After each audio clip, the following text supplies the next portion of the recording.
All right, hi, fourth grade.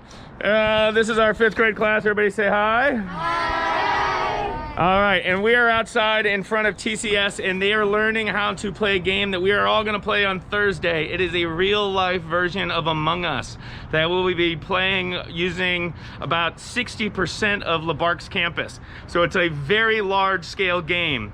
I'm going to go through each. I'm going to go do a quick overview of the game, and then I'm going to show you each of the tasks at the different stations that will be spread around LaBarque. The rest of it we'll talk to you about on Thursday. We wanted you to have the basic understanding so that we can spend the most amount of time playing on Thursday and not listening to rules and ideas and all that about the game. So here we go. Real life Among Us. I'm sure you've played. If you haven't, talk to a friend at recess. I'm not going through how the game works. This game will be played in the lower part of LaBarque. So as you come into the parking lot, there's a strip of land to your left. That is part of LaBarque's property. That whole parking lot, that field that goes down along the unnamed creek, across the bridge, up the hill. To the right, there's that glade where you rappelled off the cliff when you were in second grade. That's all part of it. The field down, or the woods that runs all the way around behind River City is in play. All the way around the barn and the area behind JPLC and the area down by the unnamed creek where we all love to go and play next to the creek where that little gravel bar is. So you can tell it's a very large playing field. There will be a headquarters. Kat, can you do me a huge favor? Yeah. I forgot one thing. Floorboard front seat, there's a giant, huge bell. Yeah, it's heavy. Use two hands. There will be a meeting place. And yeah, this is Among Us in real life, but it is not exactly Among Us like every detail in the game. So please do not criticize me and say, emergency meetings are supposed to be in the cafeteria. Yeah, well, here they might not be. Okay, it's really close to the real thing, but not exactly the real thing. Because, oh, is it stuck in there? I'll do it. Yeah, all right, so there's going to be a central meeting place that we will show you on Thursday.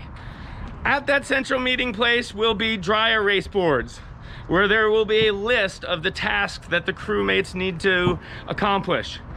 When crewmates accomplish a task, they will come back to the whiteboard and mark it off, checked that it has been completed. There will be a couple TCS teachers chaperoning and making sure that that task was actually completed. But a big part of this whole game is going to come down to you being honest, you playing by the rules, and you being a good sport. This game is easily ruined by anyone who does not have the self-control to do that. And you'll see why in a minute. Thank you, girls. All right, I'll deal with this later. Okay, so now what I'm gonna do is I'm gonna switch this around and I'm gonna show you the multiple tasks. You will know where those tasks are. I'm going to LaBarque tonight and I'm placing them all. All of these tasks are right now in unbreakable waterproof boxes.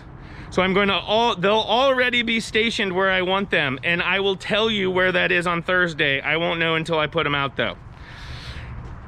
When the game starts, everyone who's a crewmate and everyone who's pretending to be a crewmate will run around and try to complete the tasks that are on the whiteboard that are listed. Okay, I'm gonna go through those now.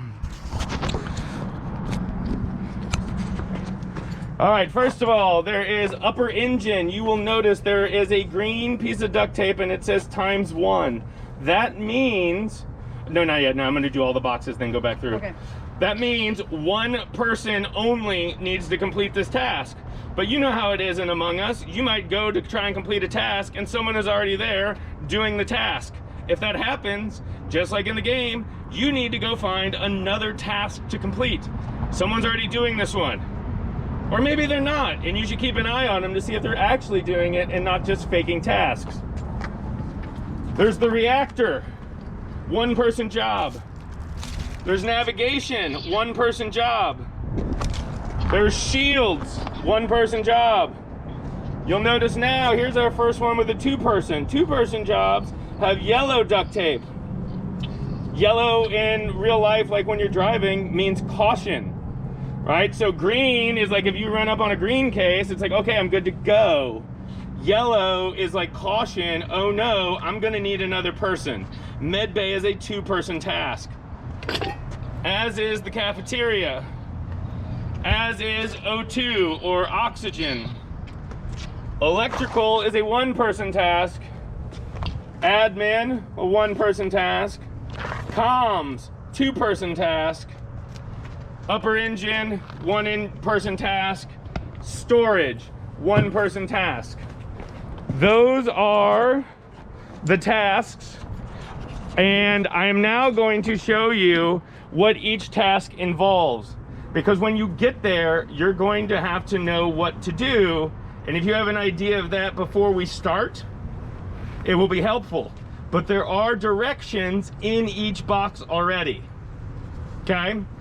So let me go through here. Lower engine.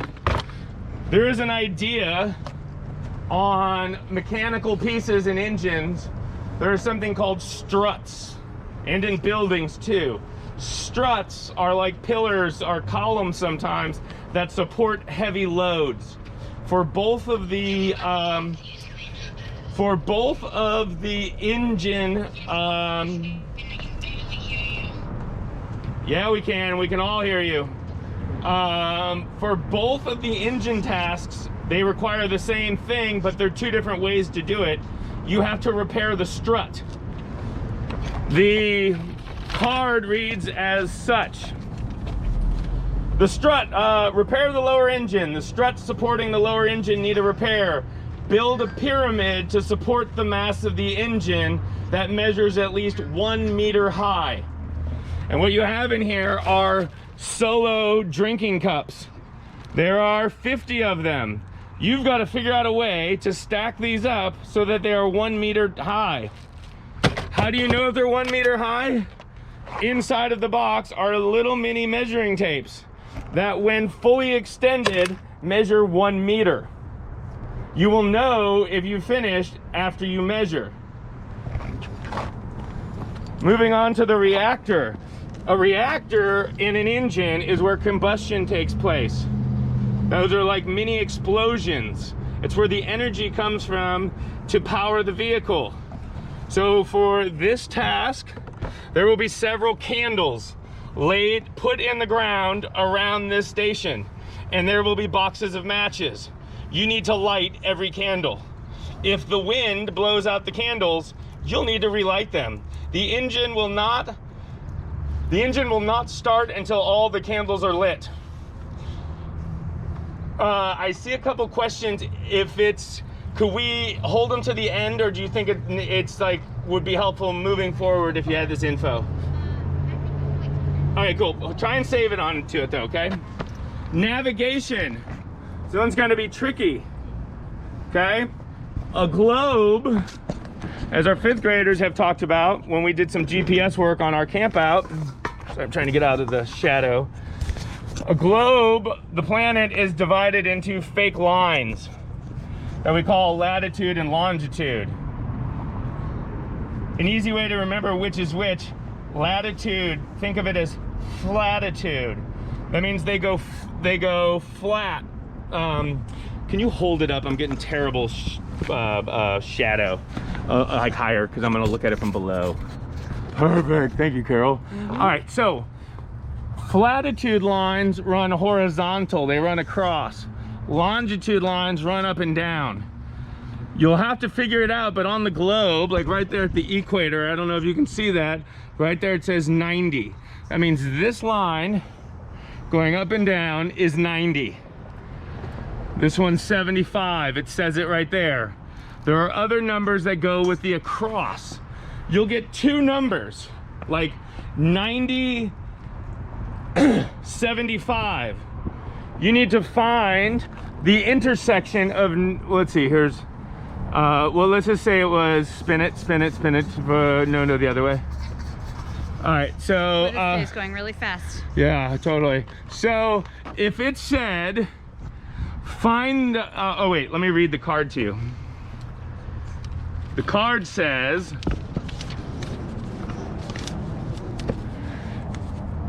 manually enter our destination in navigation.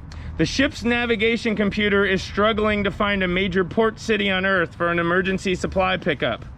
Use the latitude and longitude coordinates, manually enter the nearest city. And so in the box, there's paper and pencil. You need to write down the nearest city. How do you find the nearest city? You take the two numbers. You spun it again. I need to go back to Africa. Stop right there. Oh, perfect. So if, for instance, the coordinates were 45 and 0, that would put me right here at the intersection of this line and this line, and you would look for the nearest major black dot, which indicates a city. And in this case, the closest city to, what is it? Oh, it's 45. 45 and 0 is a city in Somalia called, oh, Mogadishu. Sorry, I can't read it and it's really small. But that one right there, that would be the city. If the coordinates were 45 and say 35, you would look for the nearest closest city at this location. Okay, this one's gonna be a challenge.